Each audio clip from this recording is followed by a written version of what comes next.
I'm Ryan with Covington's Nursery. Today we're going to be talking about cold crops. I always thought people were saying cold crops because you do plant them when the weather gets cooler, then you harvest them in the winter, but it's cold. My friend said think coleslaw, and I realized I don't think I knew what that meant either.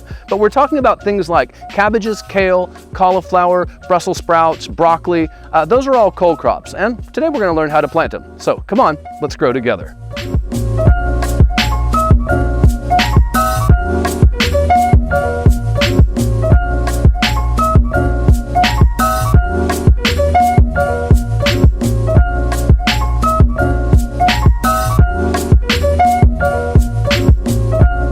Hey, so I'm up here at Covington's Nursery with our resident expert on everything. Hi, Burton. Howdy, Ryan. So you know what? I hate to start out with bad news, but if you don't already have your garden set up and your soil prepared, this is not the video for you. You need to go and watch that one first, and then if you do have your garden set up, we're going to teach you how to plant cold crops today. Specifically, Broccoli. Broccoli. That actually brings me to my first question, Burton. If I learn how to plant broccoli, does that knowledge kind of translate to all the other cold crops? Yeah, pretty much. If you can grow broccoli, you can grow cabbage, you can grow cauliflower, you can grow greens, you can grow kale. Pretty much all of them have roughly the same kind of nutritional need. They run into the same kind of watering. They deal with the same kinds of pests. So if you can grow broccoli, you can pretty much grow any of those. That's fantastic. Let's hope that I can grow broccoli. Well, we'll help. Okay, let's get started. I'm going to grab a few nice broccoli plants here. Just look for ones that aren't full of shot holes right through here. Got 4 pretty good looking plants right here. Don't worry about a minor hole or 2. That happens commonly.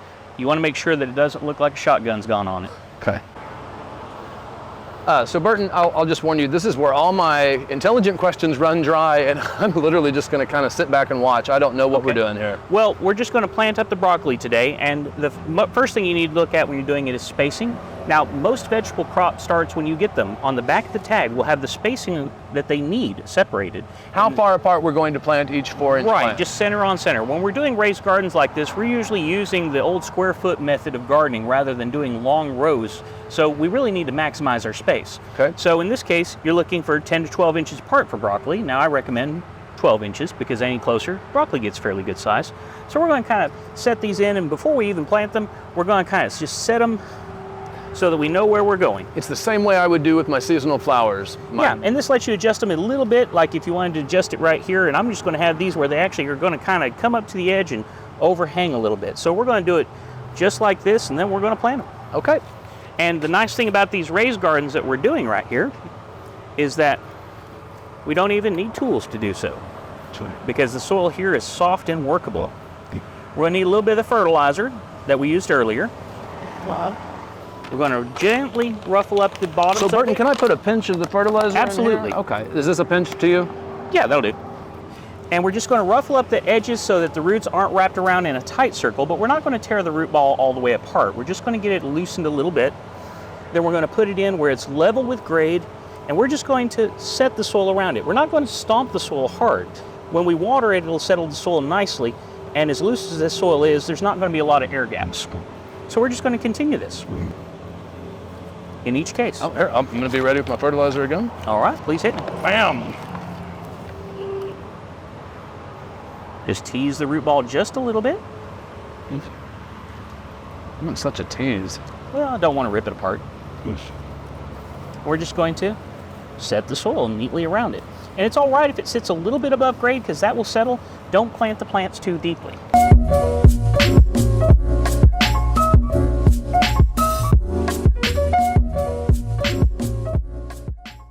Burton, so obviously this is my first time doing any of this. So tell me, with broccoli or any of the cold crops, are there any particular diseases that I need to be looking out for? What are they prone to? Really, one pest is the major pest of them around here. It's an insect called cabbage looper. It's a little white moth. Cabbage looper. Cabbage looper. It's a little white moth, and it'll fly in, and when you see those pretty little butterflies that are over your garden that are white little moths, they are not your friend. Now, is it only cabbage that they affect? Or all the cold crops. Okay. Broccoli, not lettuce specifically, but cabbage, Brussels sprouts, cauliflower, all the cold crops. Specifically, what their caterpillars will do are those tiny little holes I was talking to you about earlier. Okay, so the caterpillars enjoy these leaves tremendously. Right. Now, a few of them don't do that much damage, but if they start to do quite a bit of damage in there, there's a very safe organic solution. It's a chemical called BT. It's a live bacterial insecticide. Do you have some here? I have some here.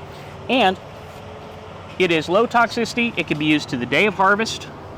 And it's one of the safest things I can get you that'll get the job done. Low toxicity, and you said you can use it on the very day of harvest. Mm-hmm. Basically, I can just spray this in my mouth. I wouldn't recommend that, but you can use it on your crops up to the day of harvest. So this part, I think I know. It can't be any different than any other flower bed. You need to water these in and mulch them after planting, right? Correct. And now, this does not need to be a thick layer of mulch. Just Okay. a thin layer of mulch, about an inch deep will do all you need. Okay.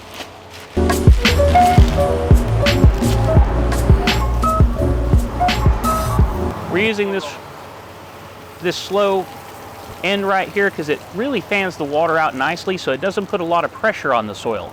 It'll just settle the soil neatly, get the plants watered in without battering them. Because you can see they're a little floppy right now because they're young seedlings. If we were using a hard water jet, it'd really hammer them down. Yeah, if we blasted them, it would just break all their It's fine for them to flop over a little bit with some rain, but we don't want to beat them up, and so this is really one of the easiest ways to water them in. And take your time, really give it a generous watering. We need to get that whole soil volume we just made moist. Burton, thank you so much for your time today teaching us. Happy to help. And in just a couple short hours, we will have broccoli, correct? A little closer to 2 months than 2 hours, but yes. 2 months, okay. Hey, in all seriousness though, growing broccoli does not seem that hard. I think we got this. But still, if you get stuck, go to CovingtonNursery.com. We have all this information there, as well as planting and harvesting schedules. I'm excited to be on this journey with you guys. I'm gonna start a garden myself, so let's grow together.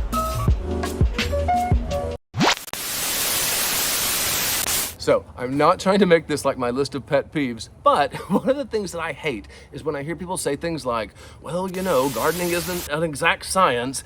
I'm thinking, hold on, yes, it is exactly that. It's horticulture, it's botany. What I will agree with is that we don't often have the money or the time or the resources to have a team of scientists come out to our yard and tell us exactly what's going on. Like, the soil, we've done some tests and the soil has too much acidity, that's why they're dying. Or, you're getting 96 too many minutes of sunlight a day, and so you should check. We don't have that, so it does become a system of trial and error. That much I'll give you. But it is also very much a science, and nowhere is that more apparent than when you try to grow your own fruits and vegetables. Let me get down off my soapbox here.